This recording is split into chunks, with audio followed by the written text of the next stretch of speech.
बिस्मिल्लाहिर्रहमानिर्रहीम। सेट, हमारे पास सेट की डेफिनेशन क्या है? A set is a well defined collection of distinct objects. Well defined collection of distinct objects. Well defined से क्या मुराद है? वेल डिफाइंड से मुराद ये है कि for any element we must care to consider for a set. For any element we must care to consider for a set. या हम ये भी कह सकते हैं कि वेल डिफाइंड से हमारे पास मुराद ये है कि अगर हमारे पास कोई भी कलेक्शन है या कोई भी ऑब्जेक्ट है, we may be able to decide whether the object belongs to the collection और नॉट। और डिस्टिंक्ट से मुराद क्या है? डिस्टिंक्ट से मुराद ये है कि हमारे पास वो एलिमेंट्स रिपीट नहीं होने चाहिए। जितने भी एलिमेंट्स सेट में आएँ वो वो मुख्तलिफ हों, वो डिस्टिंक्ट हों। वेल डिफाइंड से मुराद, दोबारा से वेल डिफाइंड से मुराद ये है कि उसके अंदर किसी किस्म के शकूक व शुबहात ना हो, वो मुबहम ना हो, वाज़िया हो। जो भी हम कलेक्शन कंसीडर करें उसमें किसी किस्म के शकूक व शुबहात ना हो। जैसे फॉर एग्ज़ाम्पल अगर हमारे पास एक सेट है 1A और चेयर्स, अब ये वेल डिफाइंड नहीं है क्योंकि अब हम इस सेट को कोई भी नाम नहीं दे सकते इस चेयर की वजह से। तो जो, लेकिन अगर हम सेट कंसीडर करें 1, 2 और 3 तो ये वेल डिफाइंड है। एलिमेंट्स जो हैं वो डिस्टिंक्ट भी हैं। तो इसलिए जो कलेक्शन है वो वेल डिफाइंड हो और डिस्टिंक्ट ऑब्जेक्ट्स की कलेक्शन हो। जो सेट है उसे हम यूजुअली कैपिटल लेटर से डिनोट करते हैं और जो उसके एलिमेंट्स हैं उन्हें लोअर केस लेटर से। अगर कोई भी एलिमेंट एक्स हमारे पास सेट ए का मेंबर है तो हम लिखते हैं एक्स बिलोंग्स टू ए। और अगर एक्स जो है वो ए का मेंबर नहीं है तो X does not belongs to A. Cardinality से मुराद क्या है कि for a finite set A the cardinality of A denoted by N of A is number of elements in A. और इसकी नोटेशन हमारे पास ये है। सेट को डिस्क्राइब करने के हमारे पास 3 मेथड्स हैं। पहला मेथड है डिस्क्रिप्टिव मेथड, कि सेट को हम वर्ड्स में डिस्क्राइब करें। A set may be described in words, जैसे set of natural numbers, set of whole numbers, set of all integers, set of negative integers, set of positive integers वगैरह वगैरह। ये हमारे पास डिस्क्रिप्टिव मेथड है। और tabular method क्या है? Tabular method में हम सेट के एलिमेंट्स को लिखते हैं और उन्हें, हर एलिमेंट को दूसरे एलिमेंट से सेपरेट करने के लिए कोमा का यूज़ करते हैं और उन्हें कर्ली ब्रैकेट्स में तमाम एलिमेंट्स को लिख देते हैं। In this method a set is described bye listing all it's elements, separating them by commas and enclosing them with in brackets. जैसे ये हमारे पास एक एग्जांपल है, जैसे सेट ऑफ नेचुरल नंबर्स है, हम लिखते हैं जी 1, 2, 3। या सेट ऑफ इंटीजर्स या set of whole numbers, set of negative integers, उन्हें कैसे लिखेंगे? अगर हमारे पास सेट ऑफ इंटीजर्स है तो वो 0, +-1, +-2 एंड सो ऑन। सेट के अंदर एलिमेंट्स का जो ऑर्डर है वो मैटर नहीं करता, चाहे आप A B C लिखें, चाहे ACB लिखें, चाहे CAB लिखें। आगे हमारे पास है सेट बिल्डर नोटेशन। हमेशा ये पॉसिबल नहीं है कि हम सेट के एलिमेंट्स को, तमाम elements, listing all the elements of a set is sometimes difficult.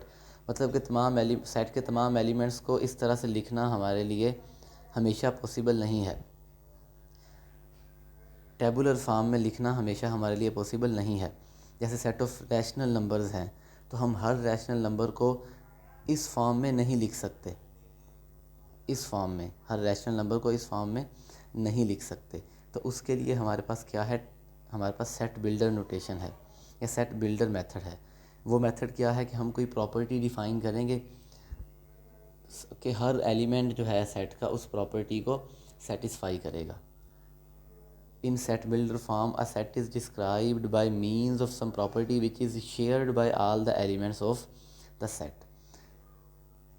If a set A is characterized by a property P, we write A such that A is equal to X such that P of X, and read as A is a set of all X such that X has property P. For example, set of prime numbers है या set of rational numbers को हम P/Q, where P and Q belongs to set of integers q is not equal to zero, या set of irrational numbers है कि x जो है x is not equal to p over q, क्योंकि rational number वो था जिसे हम p ओवर q की फॉर्म में लिख सकें, और इरेशनल वो था जिसे हम p ओवर q की फॉर्म में ना लिख सकें। p और q क्या है? इंटीजर्स, और q is not equal to zero. Finite set क्या है? जिसके अंदर नंबर ऑफ़ एलिमेंट्स फाइनाइट हों, और इन्फिनिट सेट क्या है? जिसके अंदर नंबर ऑफ़ एलिमेंट्स इनफाइनाइट हों। आगे है हमारे पास नल सेट। नल सेट क्या है? ऐसा सेट जिसके अंदर कोई भी एलिमेंट ना हो। नल सेट जो एम्प्टीनेस है वो भी वेल डिफाइंड है। हम कहते हैं कि हमारी क्लास के अंदर वो स्टूडेंट्स जिनकी हाइट 8 फीट से अबव है, तो ऐसा कोई भी स्टूडेंट हमारी क्लास में नहीं है जिसकी हाइट 8 फीट से अबव हो। या हम ये कहते हैं कि पाकिस्तानी टीम में वो प्लेयर्स जो पहले इंडियन टीम की तरफ से क्रिकेट खेलते थे, तो पाकिस्तानी टीम में ऐसा कोई भी प्लेयर इस टाइम नहीं है जो पहले इंडियन टीम में हो, तो ये भी हमारे पास एम्प्टी सेट आएगा। या हम ये कहते हैं कि x such that x is an integer, जो कि इस इक्वेशन को सेटिस्फाई करे। लेकिन ऐसा कोई भी इंटीजर नहीं है, हम यहाँ पर पुट करें और आंसर 2 आए। अंडर रूट 2 है, लेकिन अंडर रूट 2 एक इंटीजर नहीं है, रियल नंबर है, तो ये हमारे पास एम्प्टी सेट है। हम कहते हैं कि जी हमारे पास x belongs to r such that, हर वो x जो इस इक्वेशन को सेटिस्फाई करे, लेकिन ऐसा कोई रियल नंबर नहीं है। मैं यहाँ पर पुट करूँ और आंसर 0 आए। आयोटा है, लेकिन आयोटा रियल नंबर नहीं है, तो इसलिए ये भी हमारे पास क्या होगा? खाली सेट। सिंगलटन सेट है एक ऐसा सेट जिसके अंदर एक ही एलिमेंट हो, वो हमारे पास सिंगलटन सेट है। एग्जाम्पल क्या है? X such that x cube plus 1 is equal to zero. इसके फैक्टर्स बनाएं, 3 रूट्स आएंगे, एक रूट नेगेटिव जो कि -1 रियल है, और बाकी 2 रूट्स आएंगे इमेजिनरी। हमें क्योंकि रियल चाहिए तो एक्स सेट में एक ही एलिमेंट आएगा और वो है -1। सबसेट क्या है? अगर ए हमारे पास कोई भी सेट है और बी भी हमारे पास कोई सेट है, ए का हर एलिमेंट अगर बी का एलिमेंट है, तो हम कहेंगे A is a subset of B and B is super set of A. A का हर एलिमेंट अगर बी का भी एलिमेंट है, तो ए बी का सबसेट है, और बी जो है वो ए का सुपर सेट है। सुपर सेट हमारे पास क्या है कि a set whose elements include all the elements of a given set. Super set क्या है? A set whose elements include all the elements of a given set. तो अगर ये ए था और ये बी है, ए का हर एलिमेंट बी में है, तो ए जो है वो बी का सबसेट है, और बी जो है वो ए का सुपर सेट है। इक्वलिटी ऑफ सेट्स इम्प्रॉपर, हमारे पास दो तरह के सबसेट होंगे, प्रॉपर सबसेट्स या इम्प्रॉपर सबसेट्स। अगर तो ए और बी दो सेट हैं, ए का हर एलिमेंट बी का मेंबर है और A is equal to B है, तो हम कहेंगे कि ये इसका इम्प्रॉपर सबसेट है।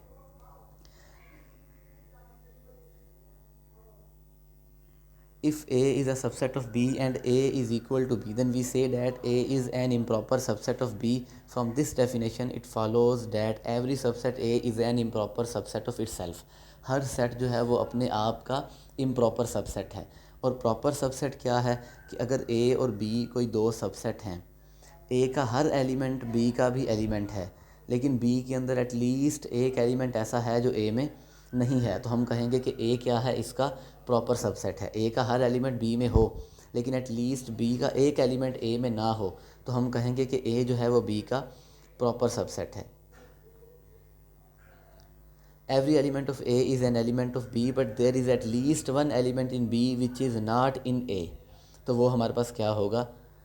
Proper subset. जैसे हमने ए कंसीडर किया 2, 3, 4 एंड सो ऑन, और सेट ऑफ नेचुरल नंबर्स क्या है? 1 से लेकर आगे चलता जा रहा है, तो ए का हर एलिमेंट एन में है, लेकिन एन का एक एलिमेंट 1 एन ए में नहीं है, तो ए क्या हुआ? इसका प्रॉपर सबसेट। हर सेट जो है, every set is subset of itself. Empty set is subset of its, empty set is subset of every set. हम कहते हैं कि लेट एम्प्टी सेट जो है वो ए का सबसेट नहीं है। अगर एम्प्टी सेट ए का सबसेट नहीं है, अगर ए जो है वो बी का सबसेट था, तो ए का हर एलिमेंट बी में था। अगर ए बी का सबसेट नहीं है, तो एटलीस्ट ए में एक एलिमेंट ऐसा होगा जो बी में ना हो। अगर खाली सेट ए का सबसेट नहीं है, then by definition there is at least one element in phi which is not in A.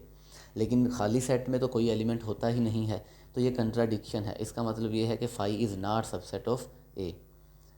Empty set जो है वो हमारे पास यूनिक है। उसके बाद है हमारे पास टोटल नंबर ऑफ सबसेट्स। अगर सेट के अंदर n एलिमेंट्स हैं, अगर सेट के अंदर n एलिमेंट्स हैं तो टोटल नंबर ऑफ सबसेट्स होंगे 2n। लेट ए हमारे पास कोई सेट है having n elements, then number of subsets of A having r elements is same as the number of groups or combinations because the order of elements is immaterial in a set. A subset having r elements is same as the number of groups of r elements which can be formed out of the n elements of A. This can be done by NCR. Combination क्या था? Combination हमारे पास था, अगर n elements हैं, हमने उनमें से कोई r एलिमेंट्स उठाने हैं, तो कम्बिनेशन हमें बताता है कि number of ways of selecting r objects out of n objects. अगर हमने n में से कोई से भी r ऑब्जेक्ट्स लेने हैं तो कम्बिनेशन बताएगा कि हम किस तरह से r ऑब्जेक्ट्स को कितने वेज में ले सकते हैं। Number of ways of selecting r objects out of n objects, ये हमारे पास कम्बिनेशन है। वो क्या है? NCR। अगर हमने नंबर ऑफ़ सेट्स फाइंड करने हैं जिनके अंदर r एलिमेंट्स हों तो वो NCR है। अगर हमने नंबर ऑफ़ सबसेट्स फाइंड करने हैं जिनके अंदर 0 एलिमेंट्स हों तो वो NC0 है। अगर हमने नंबर ऑफ़ सबसेट्स फाइंड करने हैं जिसके अंदर 1 एलिमेंट हो तो वो NC1 है। अगर हमने नंबर ऑफ़ सबसेट्स फाइंड करने हैं जिनके अंदर 2 एलिमेंट्स हों तो वो NC2 है। NC2 n क्या है? सेट के अंदर जितने एलिमेंट्स थे, तो इन सब को जब हम ऐड करेंगे तो वो 2n आएगा। 2n ये कैसे आया? हमारे पास a + b n की बाइनोमियल एक्सपेंशन ये है, हम सब इससे फेमिलियर हैं। अगर मैं a = b = 1 पुट कर दूँ तो यहाँ पर भी 1, तो ये बच जाएगा NC0 + NC1 + NC2 up to NCn, और यहाँ आएगा 1 + 1n, और ये हमारे पास क्या है? ये है 2n, क्योंकि ये चीज़ है। तो अगर सेट के अंदर n एलिमेंट्स हैं तो नंबर ऑफ़ सबसेट्स कितने होंगे? 2n।